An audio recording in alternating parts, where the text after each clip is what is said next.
Good to see everybody. We are going to jump back into the book of Ezra. Good to see you all. But I want to do is I want to go through the book of Ezra a little bit more. We've been talking about, but I do want to very much connect it to things that are happening in the world because it's a process and the patterns continue. You have to see the patterns that we're talking about. So we were talking about it at the beginning about Koresh. So I want to start with the first few chapters we spoke about. We said the king Koresh, Cyrus, he sent the Jews back to build the temple. Okay, as we talked about the past couple of weeks, he sent the Jews to go about build a temple. I mentioned to you in the book of Daniel, Daniel had prophesied and already told the king Cyrus, Koresh, he'd become the king. He told him the famous story there, if you look in the book of Daniel, with the preceding king of Babylon, the famous story where he saw the vision of a hand and was writing on the wall, where the expression, read the writing on the wall, comes from. And Daniel said to the king, the final king of the Babylonian Empire, Belshazzar, you will be killed tonight.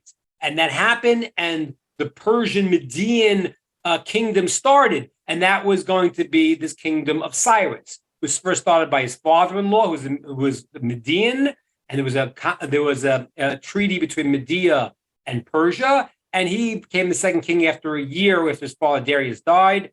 But that was the prophecy. So they knew they had to send the Jews back to the land of Israel. Now I want to just talk about this a second because, if you look up a little bit in history, there's some different discussions about this king Cyrus, and I've seen different statements about him where they talk about him as a tolerant, benevolent ruler, and that the idea that when he sent the Jews to go and to do it, it wasn't his only philosophy for the Jews, but rather in the history books, the way they portray him was this noble person who had a very tolerant vision of how to rule his country, which is fascinating because the Babylonians, what they did was they took you, they conquered you, they exiled you, they moved you around to different places. So you would never feel control over your land. But Cyrus, as the Persian king, he had a different view, a patient, tolerant view of what countries should do. Now, I guess there's some discussion. Was it that he really wanted to, I saw someone say that he wanted to do this for the Jews because he knew this was the right thing to do, but he couldn't specify them in particular. So he made it that he was benevolent to all of his subjects and let them practice as they were practicing. Or I don't really think it's a problem. You could say that the king, Cyrus, he had a benevolent quality to him. He believed in whatever, he was not a Jewish king, but he believed that God, Hashem, is God, and therefore he wanted the Jews to go back, and he ran his country in a way that he gave people their freedom to do as they wanted to. I want to just think about this because there's a lot of intrigue in what happens in the world of politics. Why do people do what they do? Do they have noble intent, not noble intent? I think this is really important to sort of understand some of the things that were going on. I don't know, and when there's going to be an election in America, another year away, and the world's in a very tenuous place. I know a lot of people had complaints about President Trump. President Trump moved the embassy to Jerusalem. It was a very fascinating statement. It was a view he had of of Jerusalem's position in the world, and I think that really you can go and see, and this is very strange, but sometimes when people, you don't even know what they're about, but the people who have a hatred towards the Jews and thereby of God, I want it to be very clear, because it says that the ones who hate the Jews, it's a hatred of God, because it's called his people. Like if a person says, this is my child, I always say, that's how you know the friend that loves you. The person who can't stand your kids because, they're so noisy, this and that, I don't know. The person who really kind of feels an affinity to your children, usually they really have something special connection to you. So when God says, B'ni B'chori Yisrael, the Jewish people are my firstborn, so those who fight against them are really fighting against God, as the verse says in Psalms. It says exactly that. So it was interesting that President Trump, wanted this role to this move of moving the embassy to Jerusalem. Now, what happened with this first king Cyrus? Because we talked about it last week. I didn't explain it thoroughly. If you remember the story, he said, okay, the Jews can go back to build the temple. They can go back. And I'm going to read you again, just going back to the beginning of Ezra, the wording of it, because the wording of it is very fascinating here. How he sees his role in history. Okay, so now just to get the wording again, he says like this. So says Cyrus, the king of Persia, all of the countries God, Hashem, the God of the heavens, put under my control. And he commanded me to build his temple in Jerusalem that is in the city of Judea. So Cyrus sees that as a mission. And as we said a couple of weeks ago, what happened was when the Jews came to build it, and we mentioned this last week, the enemies of the Jews who were put there when they were transferred in the conquerings of the Assyrian kings, that was their custom. They transferred people, the Kutim, the Samaritans. So they came to the Jews, let's build a temple with you. They said, no, you can't build with us. And they asked last week, why not? And we explained, because they understood that they still believed in their God and they were idolatrous. There's another reason, which is really important to know. And this is just really important now in politics, because what happens is if you look closely, you will see the people who are pretending to be righteous are really not. It's unbelievable. People come across. So the Samaritans came along and said, we want to build a temple with you. And the sages tell us they were trying to actually get inside to disturb the building of the temple. That was their goal.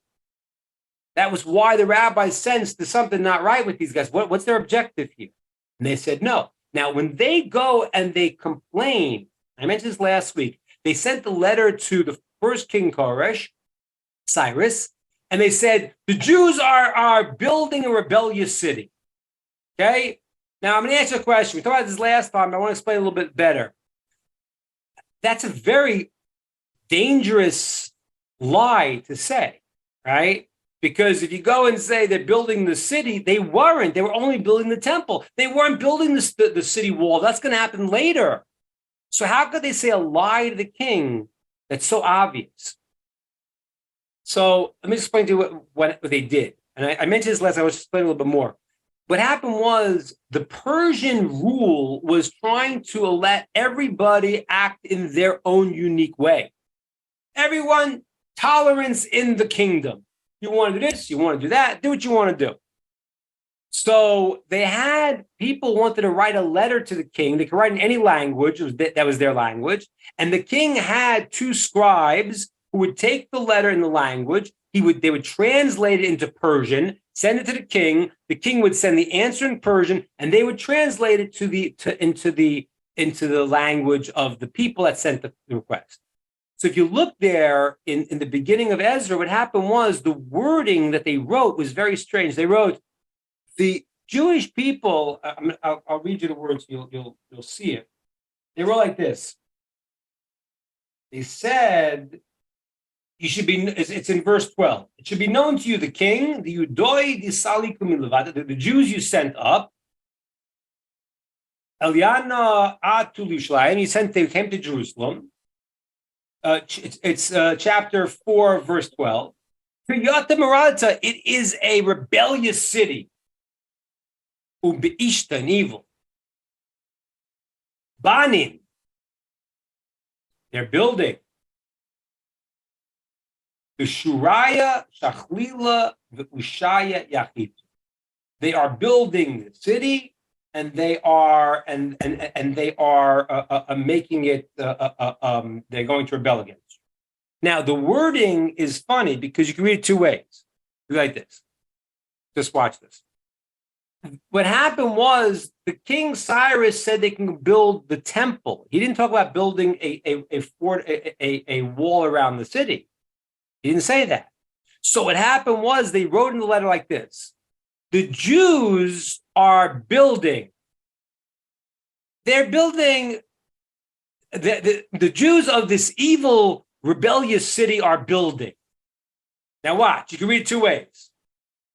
The Jews who are rebellious and the rebellious city, comma, they're building the temple like you said. Or you can read it, the Jews are building a rebellious city. A rebellious city, they're building, right? You can read it two ways. So in other words, they wrote it in such a way that it wasn't clear what was going on. They wrote it as if it sounded like the Jews are building the city. And that way, if the king ever checked it out, it would look in that they're building the city. And he didn't tell them to build a city, tell them to build a temple. Okay. So this is one point I want you just to see, because what happened was it was trickery. The king heard they built. Now they said the king never checks if they're building the city. He just see because he reads the words. He's not going to lie. It's something so obvious. They said the words they wrote. They translated it from the other documents, but they wrote it in a way that had a double meaning. It could be understood: the Jews of this rebellious city, comma, are building, or the Jews this rebellious city they are building. That was the double meaning. But the way they wrote it to the king, it sounded like they're building a city to rebel against you. Okay, so now the king said back to him, and they said, and the Jews, they don't take orders too well. Go check out the history. And it was true. That was true. The Jews at the time, when Babylon tried to subjugate them and tried to make them, members of their, they rebelled. The Jews were never good at taking other people to say, okay, we're going to control you. Just like it happened with the Greeks. When the Greeks spread their philosophy to the whole world said, great, we'll take it. Jews said, we don't want it. So he looked and he saw that they were rebellious. So now what happened was Cyrus says, okay, hold off on the building. Okay, now, and that's what we talked about last week, and the building stopped. It just stops and it is on pause. Now, I want to, and as I've hinted to all this, but I wanted to spell it out today. There's a verse in Isaiah. It says that God said to his Messiah, Cyrus. It wasn't mean Cyrus, not the Messiah. There's a different explanation. One explanation, the Messiah means an anointed one. He was anointed. He was chosen to build a temple. But the deeper explanation is God is complaining about Cyrus, King Cyrus, who sent the Jews back, that he's complaining to the Messiah about Cyrus. Why is that? Because Cyrus, King Koresh, didn't do exactly what God said. God said, you build the temple. And what did he say? He said, whoever wants to go, go. I give you permission. So in the beginning of Cyrus's rule, he really didn't do exactly what he was told. He knew that he was commanded to go and build a temple. But if you took the words he says in the very beginning, he says, whoever wants to go, go, and we'll let you go, and we'll assist you. But he didn't do it himself. And if he would have done it himself, it would have been an issue of that he would have been like God had sent him. And according to some commentaries, that temple would have been incredible because he would have done it the right way. Now, I want to explain this a second because this is part of the issue. The temple being built with the permission of the Persian kings is somewhat of a disgrace because God would be doing it himself. And when it's under the control of other people, it doesn't seem like it's the greatest sanctification of God. So the question, what was Korash's role? Who was he? How did he do it? What was his objectives here? It's really strange because then in the end, he tells him to halt the building. So we have this guy who has potential to do something great. And he is appointed for this job, but he doesn't do it fully. And this is the first lesson I want you to understand. When you do something, it's important to do it right. It's important not to go and to say, yeah, because every time we have something important to do and relax in doing the important thing, we're actually creating a vacuum that afterwards we start to get more and more lazy about. And that's what happened to Cyrus. This first king was a noble, tolerant king. Was he a righteous king? I don't know. It's hard to say. I know he had good intentions to the Jews. But when he didn't go and fully take this mission out himself, not only did he not fulfill his mission in life, but then apparently, according to most opinions, he's the one that stopped the building. When he heard the false reports of the enemies of the Jews, he said, I got to play my politics. And ladies and gentlemen, this is really, you got to look what's happening in the politics of the world because people are there are people who come across one way and there really aren't. So Cyrus was a guy that seemed to have a good intention, seemed to start out with the right motivation. He knew what he was doing, but he didn't do it fully. And because he didn't do it fully, he fell into the dangers of people saying, wait a minute, they're going to rebel against you and this and that. And he got into his own politics and he foregoed his mission in life. That's politics. It's unbelievable. All right. That's the first part I wanted to discuss about this. And also what I was saying also with President Trump, it's an interesting thing. I don't want to get into too much politics. I do want a little bit because it's relevant to understand what's going on in these things. Because very often the people that present themselves as righteous really aren't. If you start looking around what's happening in politics right now, I think it's fascinating because the old story, the emperor's not wearing any clothes, if you don't see it now, you're never going to see it. I don't think there's been a time in my life where it's been more obvious that these things that people are doing and saying are crazy. But it's being said in the name of righteousness. And people really don't even know what's going on. They don't know what the politics are moving, how they're moving. So I was going to say with President Trump, always the question was, what is his personality? Is he nice? Is he gruff? This and that.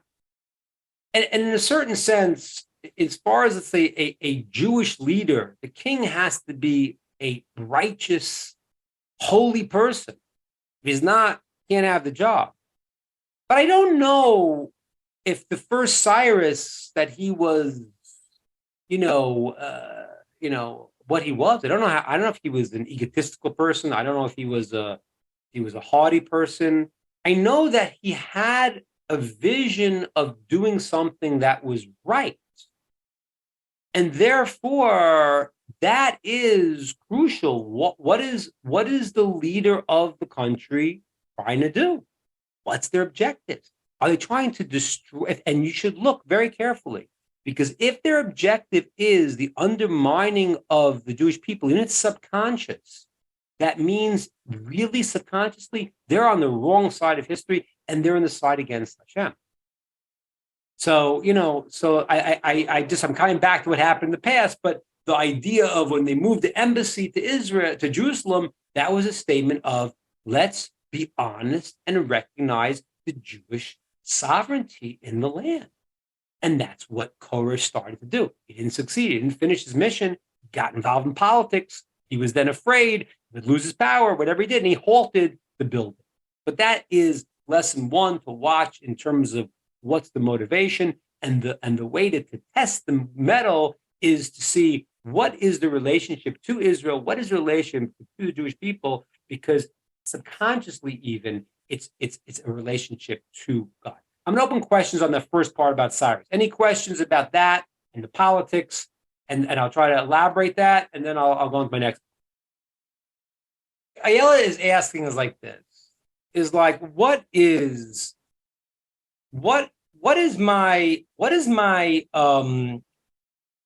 expected of me? Is expected of me to be a political activist or a spiritual righteous person? So what happens is like this, is that you don't have to be a political activist. Everyone has to act righteously. If everyone acts righteously, the politics will all work out. It's not the solution. The politics is the symptom. It's the symptom. When a person gets a disease, you start to see symptoms. When you see the politics, you understand it's looking from the outside in. What I'm trying to tell you is not the idea of, okay, go. You can go march in the street. In this class, we have Jews, and we have people that are not Jewish, and we have people that are Noahides, and we have people that have converted. Everyone has different roles. A lot of the Noahide role is to take care of external things in the world and to take back the country. The Jews, to a certain degree, have to do that also. So, but you have to know when and where. If you think that the solution is only in a political realm, that's not true. But like everything, you have to understand that everyone's got to act righteously, and there are times where you need to physically go out and do something. So this is not a class on politics. It's a class on understanding the dynamics. And the reason why I'm so bothered by it is because there is really first of all, people, and I yell, whether you listen to the news or not, you have to understand there is an effect that everything has on everyone. And so when the news is going out to the world and people believe it, people look at you, look at the world, act in a certain way. And it's so obvious. So it has a spiritual effect. So for example, the things that now are well established to be obvious and true, and if you don't believe them today, you are a bad person. Nobody believed it 5-10 years ago. So the society works according to that, and people have those expectations and those demands. So to if you want to be, we're coming to this week, coming to the holiday of Lag BaOmer, and the Rishim Ben Yochai who learn Torah 24/7. Person wants to do that. Person can do that. Great, wonderful. There are few. The Talmud says there are very few people who can disconnect and be totally in the world of spirituality. Very, very, very few people. Those who do that should do that. They should not do other stuff. I know people like that. But if a person has to deal in the world, they have to stand up and do what's right. There's a time to fight. There's a time to not fight. Okay, good. Let's go on a little bit. That's the first part about Cyrus. Okay, now, so then we got to last week. We talked about how the temple building was halted. Now, that stayed for a while. Okay, that stayed for a while, for 18 years essentially. You had the rest of the kingdom of Cyrus. Then you had Achashverosh, the story of Purim. And then you had the next king called Darius the Persian, who, according to the sages, is Achashverosh and Esther's son. Okay, now, and Ayala, this is my next answer to your question. So in chapter 5, verse 1, it says, the prophet Haggai and Zechariah stood up and told the Jews, get up and build a temple. Wait a minute. The king just halted it. I mentioned to you last week, I said that there are commentaries that the reason why they didn't think to do it, they had all calculations, spiritual calculations. One was, we know there's going to be a war before the Mashiach comes, and there's no war. We haven't seen the war, so it's not the time. And so they had all this. They were trying to read the signs. They couldn't read the signs. They had halted the building of the temple. Now there's a new king, Darius, who we're going to see is favorable to the Jews. According to some opinions, he is Jewish because his mother's Esther. So what happens is, but the Jews are now like stuck in their reality. The temple was halted, the building that was halted. And so the prophets come up, Haggai and Zechariah, and said, get up and build. That's what God told them. Don't worry about the king. Don't worry about the politics. Get up and do. Okay? And that's the thing. It's time to get up and do. So they get up and they start building the temple. Okay? So what happens in chapter 5? So then the enemies of the Jews come back. They say, hey, who told you could do this? Where's that from? And they give them, and this is kind of relating to Ayela's point. They basically, the response that they give them is that, that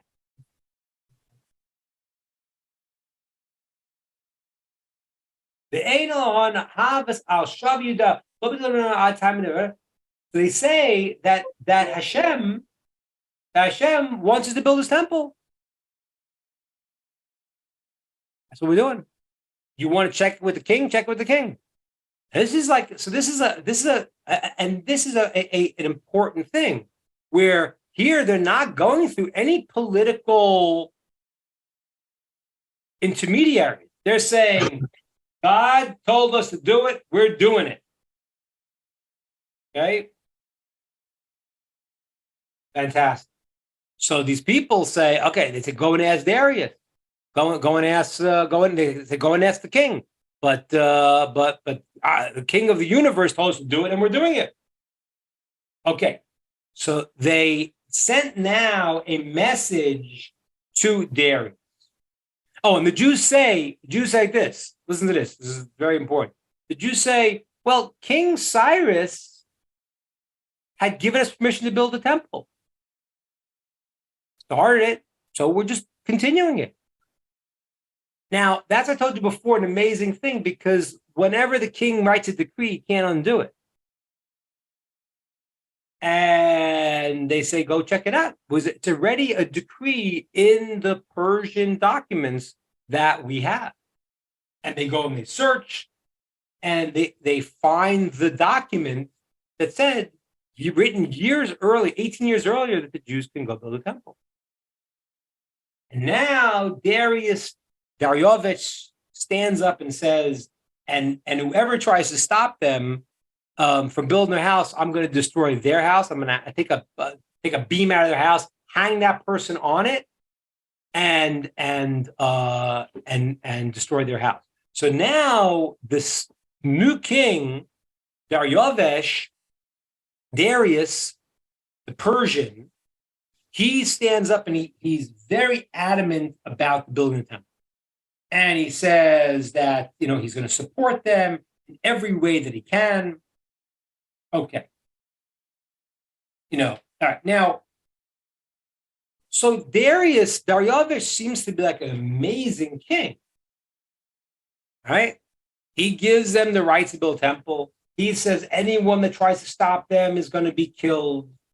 Okay? He sends them money. He helps them. Now, this king, Darius, the Talmud talks about. And the Talmud says an amazing thing. The Talmud says that he was a righteous king. Don't know. It's hard to know because the Talmud doesn't relate to him as being Jewish, even though, as I said, it seems to be he's the son of Esther. But the Talmud has two different places it relates to him. One, it seems to call him a kosher king. It actually calls him, someone asked if I had to spell Cyrus. Cyrus is Koresh. Koresh actually is the word kosher, proper. So they call this king Darius, they call him Koresh also, because he was kosher. So his name was Darius, but Artaxerxes is the name of the kings of Persia, like Pharaoh is the name of the kings of Egypt. And they also called him Koresh in the Talmud because he was kosher. But then they have a place where he says he's not, that he lost it. So what did he do that lost this level of him being called the righteous? I want to show you a few points. In chapter 6, when he sends this whole idea of building the temple and the support he has for it, and he wants to inaugurate the temple, he says to them, he says that one thing he says is they will pray for the temple be built in chapter 6, verse 10.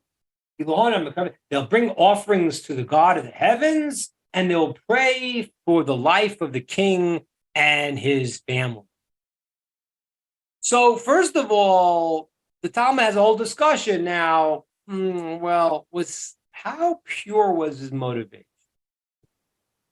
And that's a discussion. So there's a question, but then Talmud talks about, if a person does the right thing, even if it's not perfect, still something, okay? So fine, he wants to be good for him. That's, a very normal experience. Doesn't take away from being a good person. So that's not the problem. What's the problem with him? There's a few problems. One problem is it says in verse 11 that he commanded them to build the temple out of stone and out of wood. Why did he want wood? It says, and he left the wood uncovered, it says. Left the wood, as in Solomon's temple, there was wood, but it was covered. So why did he want to be wood? He wanted, in case the Jews ever rebelled against him, he would have it built in that he could destroy the temple and burn it. So he has in his mind this political machination. Although he starts out to be very, very noble, he has various aspects about him that it's hard to be the king, and he starts to be chasing his politics and his power. The Jews end up finishing the temple in the 6th year of his kingdom, and they now bring special offerings, and they do the service of Pesach, and they become purified, and the second temple is now complete. Now, this just to put it in the context of what I really wanted to talk about today's situation, all these things. We have now the first Koresh, Cyrus, we talked about, good, but didn't follow through. Darius, also good, even better, he was a righteous king, called a righteous king. And then he again created his own machinations, afraid of this and of that. He wanted to be able to burn it if he had to. So what happens is that the Talmud says, the Mishnah says, a person should be very careful subjugate themselves to the government, because the government has its own objectives, and you have to understand what are the objectives of this government. What is it they really want to do? Persia was a seemingly beneficent kingship, gave the Jews the right to return to the temple. But as I mentioned to you last week, there were still places in them where it wasn't so great. So the thing you have to understand and we have to look at, and I started talking about politics. I yelled and said, "Well, I don't listen to politics." I need you to really question what you're hearing, because we're hearing stuff that is not genuine. We're hearing stuff that's not right. I just is. Whenever they tell me about a fact checker, I get very nervous. Who decided with the fact checker? How did you decide? A lot of stuff is this is the politics, that the machinations. And there are people that have good intent, there are people that have not good intent. And sometimes people with good intent, they have something, but then they get led in a different path. And even this righteous king, Darius, who the Talmud says himself, the righteous king, he says that he was hechmitz. He eventually became not so great. And that's the problem. The problem is when you start to get into the political machinations, you lose your perspective. And it's really, really crucial for us right now to understand what we want. The Jews, it's an amazing thing, and I don't know how it's going to play out, but the Jews in this story, they didn't wait for the king to give them the okay. They said, this is what we got to do. Do I think that has to happen now in Israel? Yeah, I kind of do. I do think that waiting for America's approval and everything else is a problem. Because America doesn't understand, whatever, though there are those who have negative intentions, you got to remember, America, my parents were trying to came from the Holocaust and couldn't get into the country. Okay, no, I can't, My uncle who was after the concentration camps, my parents wanted to come to America and they couldn't get in. Finally, they got in. My uncle and my aunt decided that, no, we're not going to America, we're going to Israel. And they waited for a boat to get to Israel. And in the middle, the British came and they forbade them from coming to the land of Israel. And my uncle, who was just in concentration camps, spent 2 years in a Cyprus prison because they wouldn't let him come into Israel. And these are the righteous, noble thing. It's like unbelievable. It's unbelievable. So this is what people present certain things. They present certain rationales that are incorrect, and we have to see through that. The Jewish people, therefore, I do think right now what's happening in Israel is the importance of the Jewish people saying, this is what we believe, this is what we're doing. Now, the reason why it's hard is because there's an internal conflict in Israel also. The nation itself has to rise. And as the people, when Eyal was saying, as the people become more connected and return to the Torah, that is going to be the ultimate process that's going on.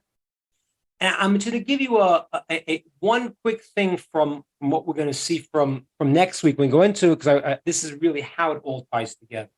What we're going to see next week is that after the temple is built, Ezra is going to come up to the land of Israel. He's going to come up. We'll see it next week. And when he comes up, the people have fallen. They've done a lot of negative things because their leaders weren't with them. They were fighting and they were going through sufferings and hassles and everything else. And Ezra creates a revival. He gets the people to unify, serve the Torah again.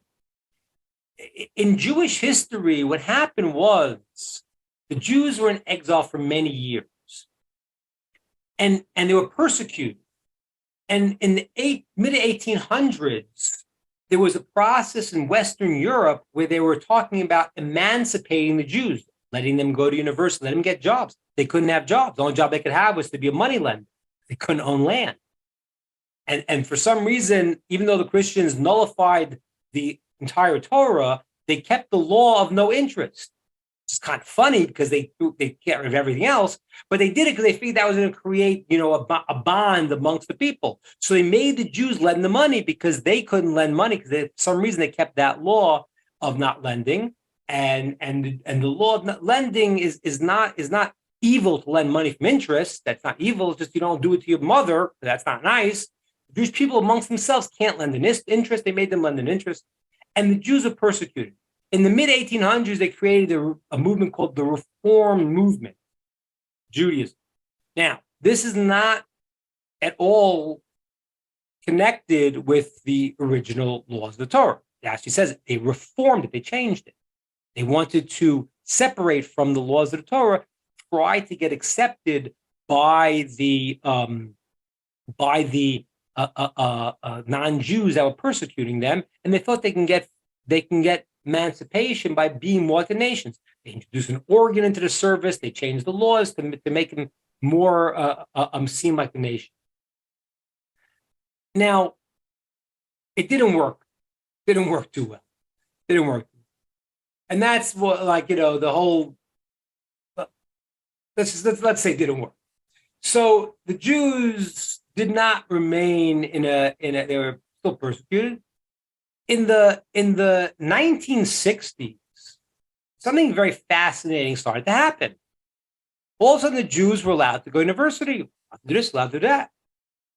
And the Reform movement had a problem because people didn't want to join it now, because if the purpose was to make me like everybody else, I'm like everybody else. And that's why the Reform movement has taken over the years a lot more traditional things, even though the tenets of it are still extremely different from authentic Judaism. What started happening in the 60s, you had a revolution amongst people. Not talking about Jews specifically, amongst people. In the 50s, there was the idea of, people, would go to work and this and that. And all of a sudden, in the 60s, people started questioning and this and that. And, some of the questions they asked were better than the answers they gave. Some of the answers they gave of free love was not really a really good answer because it doesn't work. But what happened was in that process was the Jews that had over the years gotten lost to Judaism started being awakened too. And that whole 60s movement was a rejuvenation from the questioning of it, that the Jews who were disconnected from their Judaism going back from whatever times, as the Jews became more persecuted and more trying to create ways to be involved in the allowed into the world, so to speak, there started to be this awakening. And that's what's happening right now. And it's important for you to know. Because just like I talked to Noahides about the importance of the nations of the world waking up, those who are connected to the process of rebuilding the Israel, rebuilding the idea of the temple, rebuilding the concept of seeing God in the world in a righteous world, the Jewish people are also in that process.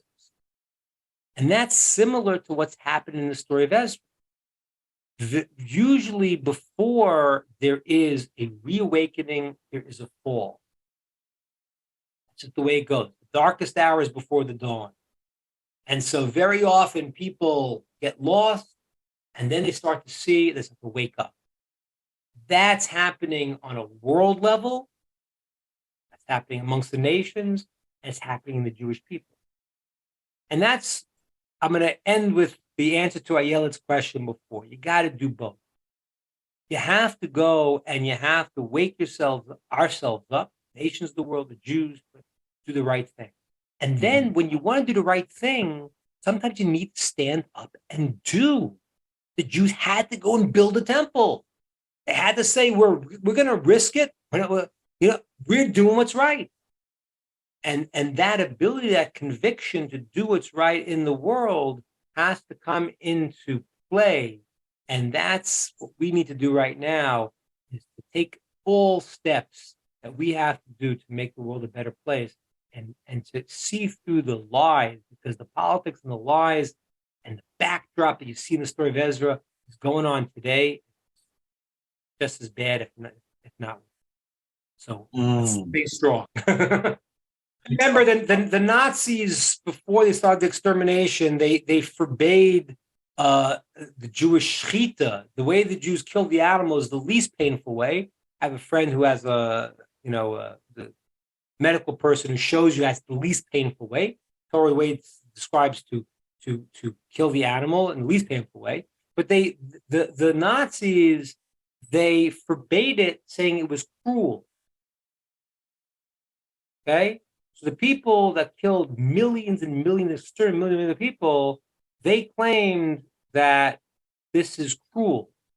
So yeah, they're often mirroring the exact intent that they. That's right. That's right. That's right. So so when someone tells you this is what it is, question it. Say, well, what is your agenda? What are you really about? And God willing, if we try to do that and we pray for it, we're going to be able to see through the lies and do the right thing. All right, it's late here, everybody. Rabbi, we had questions before you came on the air. I mean, people were asking, how long are you in Israel for? We are here another what's the date? Another about 5 weeks, I think. I see. That's what I said. I think you dropped the hint. Mid-June. Yeah. Okay. Excellent. So we're on tentative for the same time next week? Same time next week. We're going to finish the book of Ezra next week, and we'll start the book of Nehemiah. And I'll explain to you, even if the book is really called Nehemiah, because it should be called Ezra. But we'll discuss that next week when we finish the book of Ezra, who these two people were. Maybe we'll even reveal some of the deeper ideas of who their souls were. We'll talk about maybe. And how this all relates to the process of the return. Excellent. Well, thank you so much for your time, Rabbi, and your insight. Beautiful material. I had lots of comments on Facebook, on the chat feed, and my friend Lara there has been monitoring, working as a moderator for me on YouTube. And thanks, Lara. It's always good to get conversation stirred up, and some people are starting to weigh in, and it's exciting. So, we want to hear your opinion. This whole censorship thing is really bad. We did have one fellow, Rabbi. We did have one fellow when you're talking about honoring leaders, and the one guy got a little upset and said, "Well, what about like Hitler?" And I said, "Well, you need to respect the country's right for self-governance." And he said, "Sometimes it's impossible." I said, "Well, that's why it provoked a world war." I mean, okay, like Hitler was an ultimate Russia. Was the ultimate in the worst of the worst. So that's a different story. Hitler's a Molech. What I mean is when you have a so I don't mean Hitler, because Hitler is the worst of the worst, and you have to go. But what I mean is that when I have a country, there is the role of the leader, not the person. If the person's bad, you got to tell him off. And it doesn't take away from it. I mean, Elijah the prophet, he although he acts with dignity to Achav, King Ahab, he tells him off. He says, "You are the destroyer of Israel. You're a disaster." And so I don't mean in any way, because flattery and chanufa and present hypocrisy and telling people one thing, that's the worst. I'm not saying that. I'm just saying when I complain about what the president of the United States is doing, which I do believe has to be complained about, I think that things are very, very problematic. I could still do it in a dignified way to respect the country. The country has an idea of a leader, and so it doesn't. I'm not. First of all, someone like Hitler doesn't apply because he's a Moloch. is thoroughly evil. He's a Nazi in that way. But for another country, it doesn't. I don't mean. I want this person to understand that I don't mean that you don't pull any punches. You say what you have to say, and you call out what's wrong. But just do it in an appropriate way. Yeah, Doesn't hurt you. I think we can take from your message that there's definitely a time to stand up, and definitely a time not to, and knowing when to. Without being an activist, a fanatic. I find anything that causes you to be or act neurotic is definitely an extreme that I think the Rambam would say to avoid. Yeah, especially like, I mean, what I was asking before, balancing it, that, you do have to realize it's two parts. You got to realize there's a global plan, God's in charge. This president's not in charge, that president's not in charge. At the same time, you have to say, in the world that God put me in, what am I supposed to do? I have to stand up against this lie and that lie. And I do not, and I just want to be clear, although I say respect the position, how you communicate it, but you need to do it very clearly now, because the things right now, and for many years, I'm you don't